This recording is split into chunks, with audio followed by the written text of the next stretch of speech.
What happens when trust is just completely shattered, just absolutely gone, but then somehow an offer of reconciliation is still there? It's such a complex thing, isn't it? Something we see in relationships, communities, even big historical It moments. really is. And it's a dynamic that's explored with some incredibly vivid, almost stark language Hmm. in a particular ancient text we're looking at today. We're diving into the third chapter of the book of Jeremiah. Right, Jeremiah 3. And it uses this powerful metaphor, this imagery of a The marriage. deeply broken marriage, yeah, Yeah.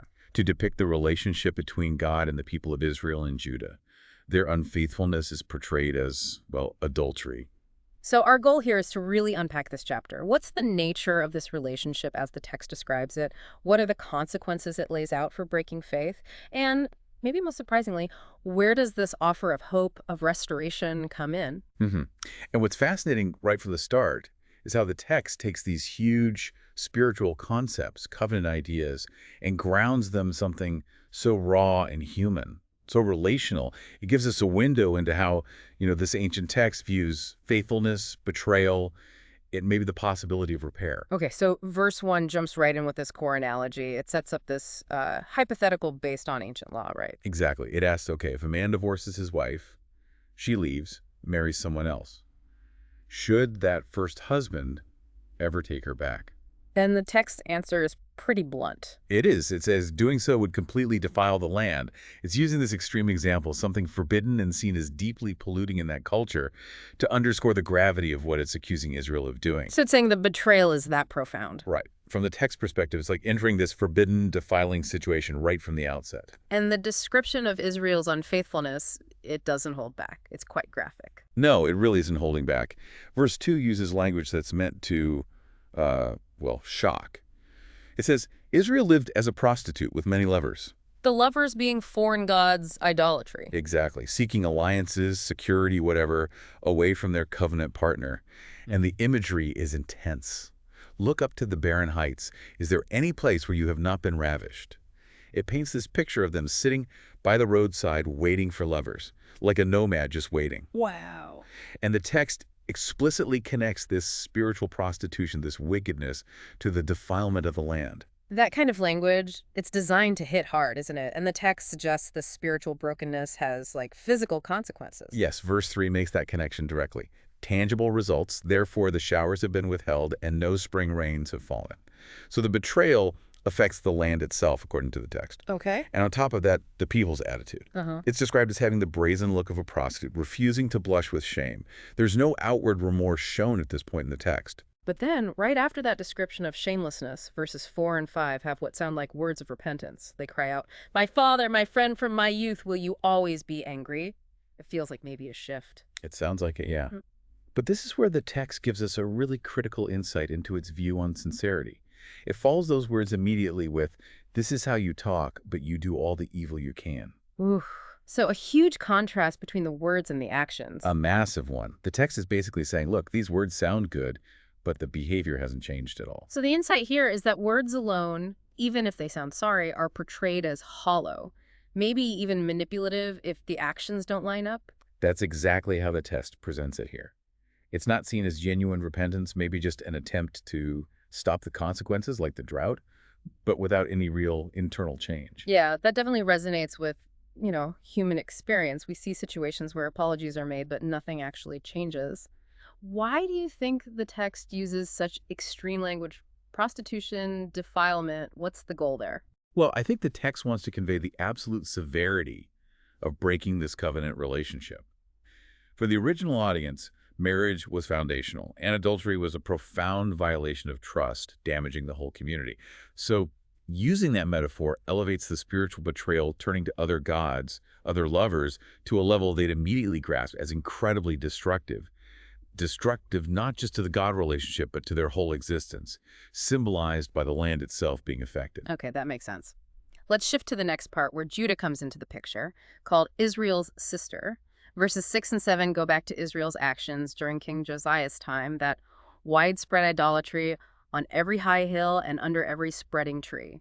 Right. And the text makes a point of saying her unfaithful sister Judah saw it. That's key. Judah witnessed what Israel did. And saw the consequences, presumably. Yes, verse 8 explicitly says God gave Israel a certificate of divorce and sent her away because of all her adulteries. So judgment, exile presented as the direct result of breaking that covenant marriage. But Judah, seeing this, didn't change things. According to the text, no.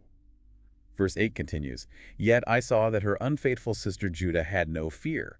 She also went out and committed adultery." Despite seeing what happened to Israel, Judah did the same thing, and the text emphasizes, without fear. And the text seems to suggest Judah's sin was maybe even worse. It does seem that way. Verse 9 says, Judah's immorality mattered so little to her. She defiled the land and committed adultery with stone and wood, naming the idols directly. It paints Judah's actions as maybe more casual, more ingrained, perhaps less sensitive because she should have learned from Israel's fate, but didn't show that fear. And then verse 10 adds that even when Judah seemed to return, it was not with all her heart, but only in pretense. Yeah, same issue again, right? That insincerity we saw earlier with Israel's words now applied to Judah's whole posture of returning. It's presented as just a performance, lacking any real internal shift. Which leads to that really surprising statement in verse 11. Faithless Israel is more righteous than unfaithful Judah. That feels backwards somehow. How does the text justify that? It's a powerful point the text is making. It seems to imply Judah's situation was worse precisely because her unfaithfulness was mixed with hypocrisy. She saw the consequences, showed no fear, and her return was just pretense. Israel openly rebelled and faced clear judgment. The text might be suggesting that Judah's sort of hidden, superficial compliance, her pretense, was actually seen as more offensive, further from a real relationship, than Israel's open failure. That's a challenging thought. The idea that visible failure, even if judged, might be considered better by the text than hypocritical pretense.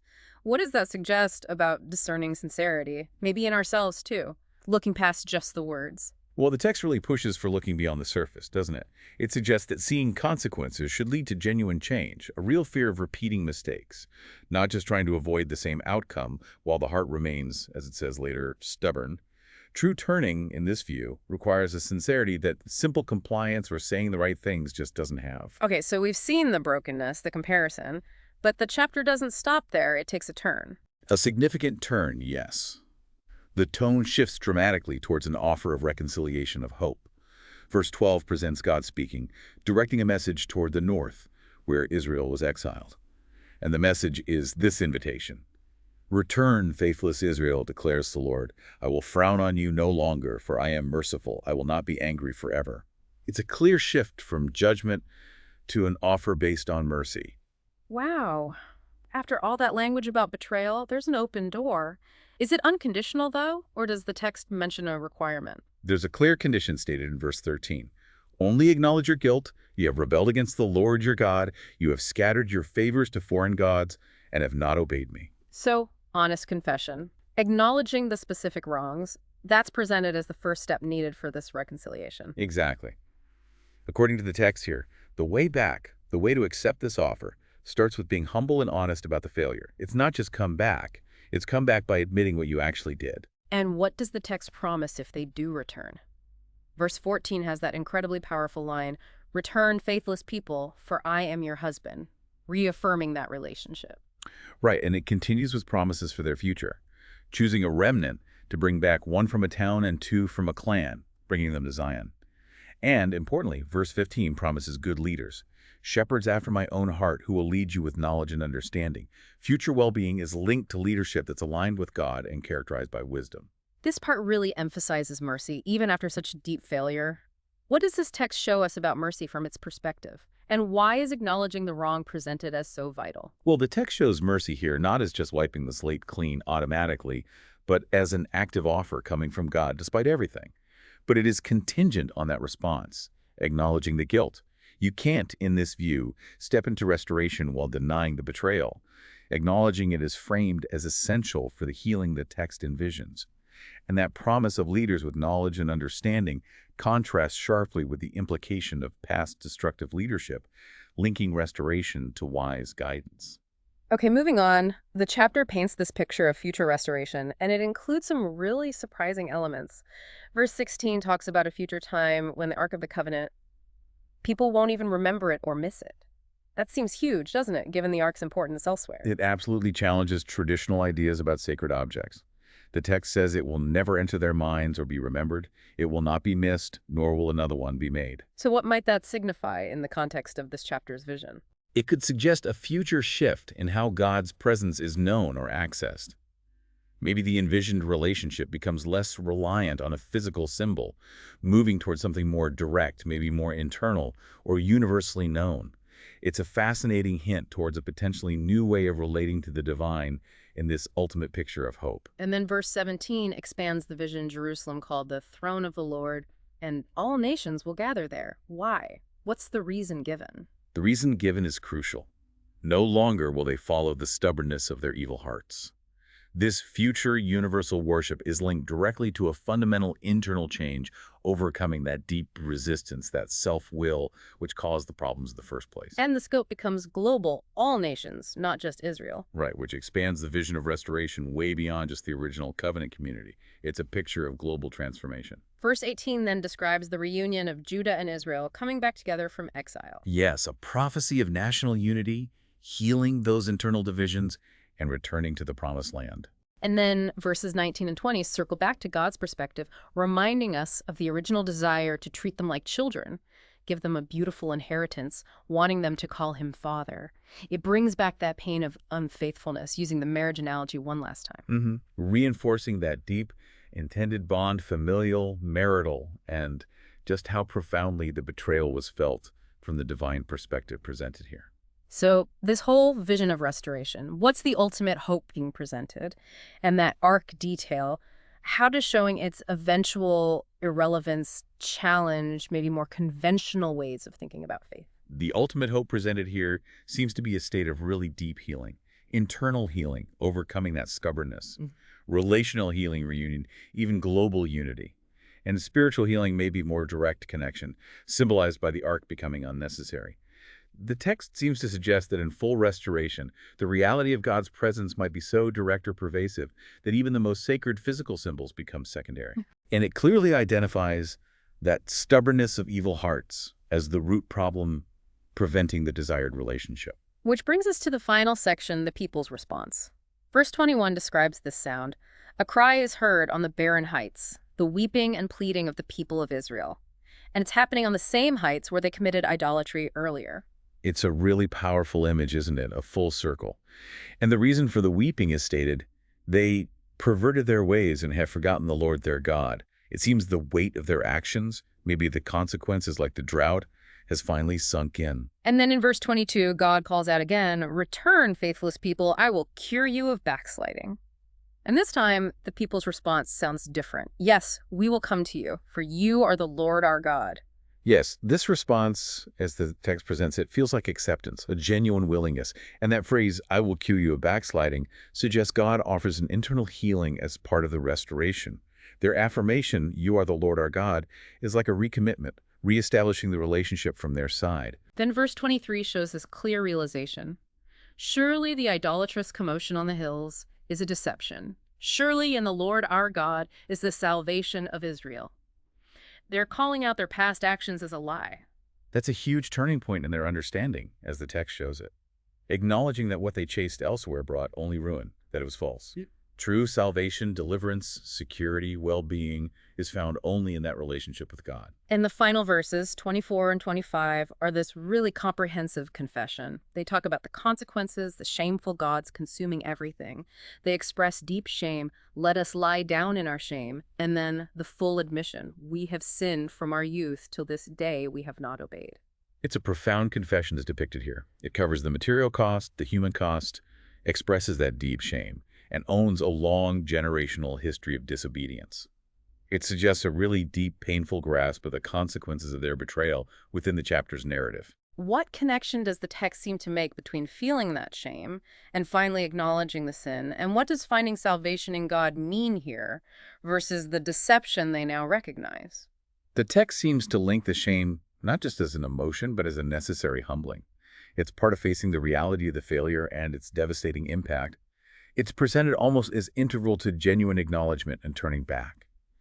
And finding salvation in God means recognizing that true security, true life, comes only from that divine relationship, and looking for it elsewhere in those deceptions is chasing something destructive and ultimately empty.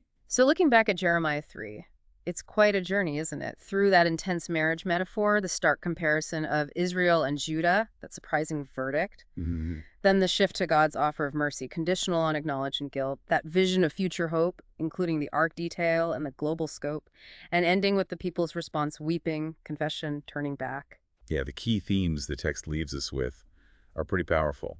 Sin as relational betrayal, not just rule breaking. Consequences being real. But also the persistent possibility of mercy and restoration, though it requires, in this text view, genuine confession and turning away from that stubbornness and deception. It maps a path from brokenness toward potential healing. It really does. And the structure itself is interesting. It describes this deep unfaithfulness, the judgment that follows, but it ends with confession and the promise of healing. What does that specific sequence, the way the chapter unfolds, suggest about hope and change? Maybe not just in this ancient text, but about relational repair more broadly. That's a great point.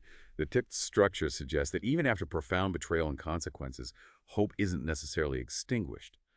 But according to this narrative, accessing that hope involves a specific, often difficult process.